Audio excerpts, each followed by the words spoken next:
Hello बच्चों, कैसे हैं आप? आशा है आप बहुत अच्छे होंगे। एक बार मैं आपके लिए फिर से लेके आया हूँ कक्षा 3 रिमझिम का पाठ 12, जब मुझको सांप ने काटा। चलिए स्टार्ट करते हैं फटाफट इस पाठ को। आपको दिख रहा है चित्र में एक महिला खड़ी हुई है, एक औरत खड़ी हुई है और उसके बगल में कौन है? एक छोटा सा बच्चा है। ठीक है, तो अब क्या बातचीत हो रही है हम इस कहानी में, इस पाठ में हम फटाफट इसको पढ़ेंगे। आप ध्यान से इस पाठ को आप समझिएगा और अगले वाले वीडियो में हम इसके प्रश्न उत्तर को करेंगे। चलिए स्टार्ट करते हैं। जब मुझको सांप ने काटा। एक दिन मैंने अपने अहाते में एक छोटा सा सांप रेंगते देखा। अहाते, अहाते क्या होता है? अहाते का मतलब होता है आंगन का एक हिस्सा, या आंगन जो आपके मकान के आगे का हिस्सा होता है, खाली हिस्सा, उसको अहाते हम बोल सकते हैं। ठीक है, तो क्या हुआ, एक दिन मैंने अपने अहाते में एक छोटा सा सांप रेंगते देखा। रेंगते मतलब चलते हुए, क्राउल बोलते हैं जिसको, क्राउल करता है सांप, रेंगता है ना, रेंगते हुए चलता है। ठीक है, तो क्या हुआ, बच्चा, यहाँ पर बच्चे की अभी बात हो रही है, तो लेखक यानी कि बच्चे के रूप में लेखक कहता है कि मैंने एक दिन अपने अहाते में क्या देखा, एक छोटा सा सांप रेंगते देखा। वह धीरे धीरे रेंग रहा था, वह धीरे धीरे चल रहा था। मुझको देखते ही वह भागा और वहाँ पर पड़े हुए नारियल के एक खोल में घुसकर छिप गया। खोल मतलब किसी भी चीज़ का बाहरी हिस्सा। जो नारियल होता है, नारियल को हम काटते हैं या उस पर छेद करके उसमें से हम पानी पीने के लिए निकालते हैं नारियल से, तो उसमें क्या हो जाता है, एक छेद हो जाता है। अब सूख जाता है तो उसमें छेद हो जाता है, एक छेद करके, क्योंकि हमने छेद करके पानी निकाला होता है। तो क्या होता है, वह सांप जो है उस नारियल के खोल में घुसकर छिप जाता है, छिप गया। मैंने पत्थर का एक टुकड़ा उठाया और उससे नारियल के खोल का मुंह बंद कर दिया। मैंने क्या किया, वो कहता है कि मैंने एक छोटा सा टुकड़ा उठाया और उस नारियल के खोल के छेद में, वो मुंह में, उसको क्या कर दिया, टुकड़ा डाल दिया पत्थर का, जिससे क्या हो गया, वह नारियल का खोल बंद हो गया और सांप उसके अंदर बंद हो गया। ठीक है, उसे लेकर मैंने नानी के पास दौड़ गया। उसे लेकर मैं नानी के पास दौड़ गया। क्या कहता है लेखक कि मैंने उसको उसमें बंद कर दिया और उसको लेकर मैं कहाँ दौड़ गया, अपनी नानी के पास दौड़ गया। मैंने कहा, नानी देखो मैंने सांप पकड़ा है। क्या बोला, नानी देखो मैंने सांप पकड़ा है। नानी चीख उठी। चीख उठी मतलब जोर से चिल्ला उठी, सांप। सांप को देख के डर सबको लगता है, तो नानी को भी डर लगा, क्योंकि सांप जो है खतरनाक होता है, काट सकता है और उससे हम मर भी सकते हैं। तो नानी चीख उठी, चिल्ला उठी जोर से, सांप। वह इतना घबरा गई कि लगी जोर जोर से चीखने, पुकारने। नाना ने सुना तो अंदर से दौड़ के आए और जोर जोर से बोलने लग गई, नाना को बुलाने लगी और लोगों को बुलाने लगी, सांप सांप सांप। ठीक है, तो नाना ने सुना तो अंदर से दौड़ के आए। नाना आ गए। जब उन्हें पता चला कि नारियल के खोल के अंदर सांप है, तो उन्होंने मेरे हाथ से उसे छीनकर दूर फेंक दिया। छीनकर मतलब जबरदस्ती खींचना किसी चीज़ को, उसको बोलते हैं छीनना। तो उन्होंने क्या किया, मेरे हाथ से जो है, क्या कहता है बच्चा, कि मेरे हाथ से उस नारियल को पकड़ा और खींचकर दूर से जोर से फेंक दिया। नन्हा सांप बाहर निकला और रेंगता हुआ पास की झाड़ी में गायब हो गया।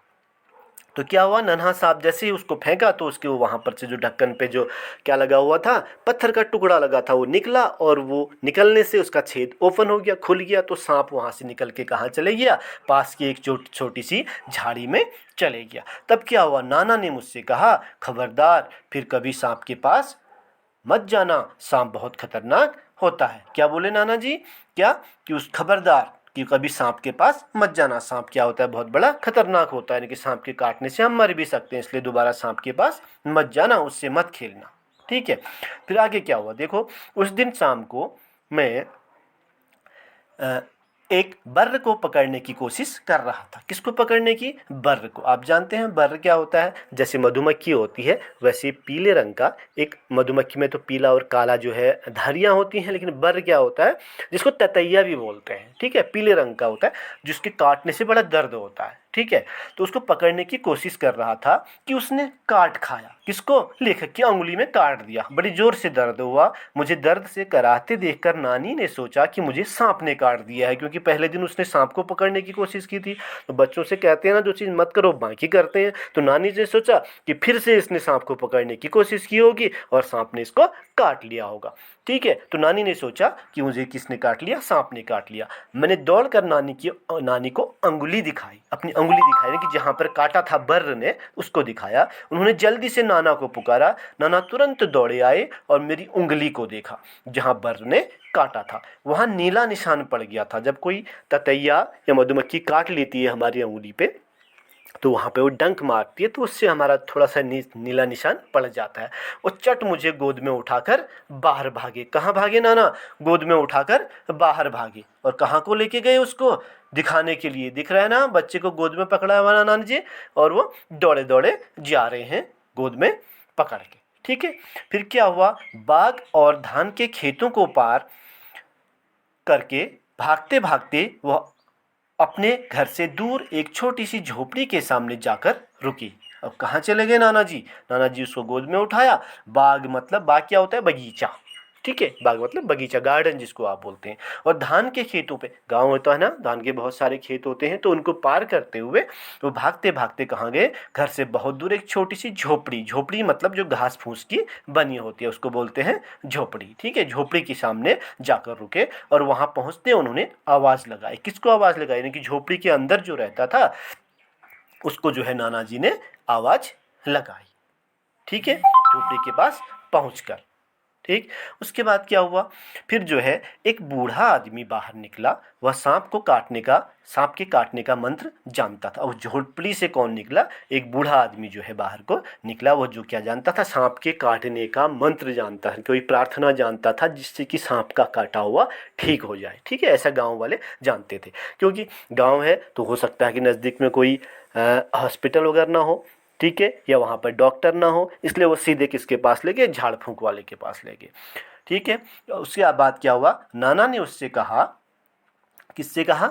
उस आदमी से, इस बच्चे को सांप ने काट लिया है। ठीक है। इस बच्चे को सांप ने काट लिया है, इसकी झाड़ फूंक कर दो। ठीक। बूढ़ा मुझे झोपड़ी के अंदर ले गया। किसको? बच्चे को झोपड़ी के अंदर वो बूढ़ा ले गया। उसने मेरी अंगुली देखी और बोला, चुपचाप बैठो, हिलना डुलना मत। वह पीतल के बर्तन में पानी लाया और मेरे सामने बैठकर मंत्र पढ़ने लगा। अंगुली देख के शायद वो बूढ़ा समझ भी गया होगा कि इसको सांप ने नहीं किसी और ने काटा हुआ है, लेकिन उसको क्या था कि अपने झाड़ फूंक और मंत्रों को दिखाना होता होगा। ठीक है। तब क्या हुआ? वो एक पीतल के बर्तन में, पीतल मतलब बर्तन होता है, पीले पीले रंग के पीतल के बर्तन होते हैं, तो वो पीतल के बर्तन में पानी लेके आया और लेखक के सामने बैठ के क्या करने लगा?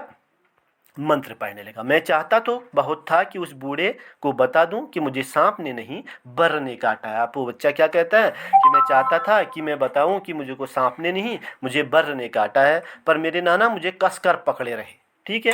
और मुझे बोलने नहीं दिया, उसको बोलने नहीं दिया, चुपचाप बैठे रहो कहा। तो बच्चा डर गया तो बोला नहीं। जैसे ही मैं कुछ कहने को मुंह खोलता, वह डांट कर कहते चुप। डर के मारे में चुप हो जाता। हमारे पीछे पीछे हमारी नानी भी कई लोगों के साथ वहाँ पहुँची जब लोग उदास देखते रहे। ठीक है। सब लोग उदास थे क्योंकि उन्होंने सोचा कि बच्चे को सांप ने काट दिया है, तो सब लोग उदासी से देखते हैं कि ठीक होगा नहीं होगा, क्योंकि सांप का जहर बड़ा खतरनाक होता है, उससे आदमी मर भी सकता है। तब क्या हुआ? तब मेरी अंगुली का दर्द जा चुका था। लेखक कहता है कि तब मेरी अंगुली का दर्द जा चुका था, फिर भी मुझे वहाँ ज़बरदस्ती बैठकर झाड़ फूँक करवानी पड़ रही थी। ठीक। कुछ मिनट बाद क्या हुआ? कुछ मिनट बाद जो है बूढ़ा आदमी उठा। वो बूढ़ा आदमी उठा, उसने उसी बर्तन के पानी से मेरी अंगुली धोई और मुझे पिलाया। जो पीतल के बर्तन में वो पानी लेके आया था, उसी पानी से उसने उसकी अंगुली भी धोई लेखक की और उसको पिला भी दिया। उसने मुझे बोलने से मना कर दिया, कि कहा बोलना मत ताकि दवा का पूरा असर। उन्होंने कहा कि तुम बोलोगे तो दवाई का असर नहीं होगा, इसलिए तुम चुप रहोगे। फिर वह नाना से बोला, अब बच्चा खतरे से बाहर है। खतरे से बाहर है मतलब अब जो है सांप का जहर निकल चुका है, अब इसको कुछ नहीं होगा। ठीक है। अच्छा हुआ आप समय रहते मेरे पास ले आए, बड़े जहरीले सांप ने काटा था। वो बोला कि आप इसको मेरे का समय रहते लेके आए, नहीं तो ये बच नहीं सकता था, इसको तो बहुत बड़े जहरीले ने बहुत खतरनाक जहर वाले सांप ने काटा था। सब लोगों ने बूढ़े को उसके अद्भुत इलाज के लिए बहुत बहुत धन्यवाद दिया। अद्भुत इलाज मतलब विशेष इलाज के लिए, कि जैसे उनको लगा कि इनको बहुत जहरीले सांप ने काटा था और इसके इलाज से क्या हो गया, मैं ठीक हो गया। ठीक है। घर लौटने के बाद नाना ने उसके लिए बहुत सी चीज़ें भेंट में भेजी, उसको उपहार दिए कि तुमने मेरे पोते को जो है सही कर दिया है, तो उसको बहुत से उपहार में भेजे। लेकिन जानते हैं ना, हमने स्टोरी पढ़ी, हमको पता है कि उस बच्चे को सांप ने नहीं, उसको किसने काटा था, बर्र ने काटा था। ठीक है। तो इस प्रकार ये कहानी जो है पूरी होती है। अगले वीडियो में हम इसके प्रश्न उत्तर करेंगे। कैसी लगी आपको कहानी, इसको 2-3 बार ज़रूर पढ़िएगा। Thank you.